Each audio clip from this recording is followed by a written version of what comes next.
Hello friends, if you are using Windows 10 operating system and for instance if you have opened 3 or 4 programs and you want to quickly show your desktop in Windows 10, I will teach you 2 methods. So you can use any of one of them.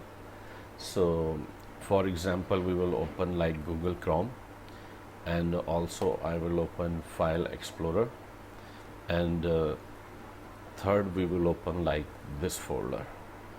So now we have this folder open, this folder, and also Google Chrome.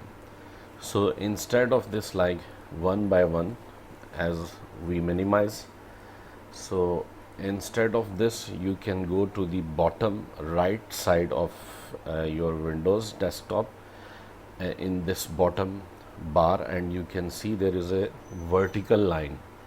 Just click on this vertical line and you can see that every window, every opened document will be minimized. See, so this method you can use, or you can use simple Windows plus D, Windows button in between of Alt and Control you can see in your keyboard, and then plus D you can press and it will be minimized. So simple, you can use these 2 methods. Thank you very much for watching this video.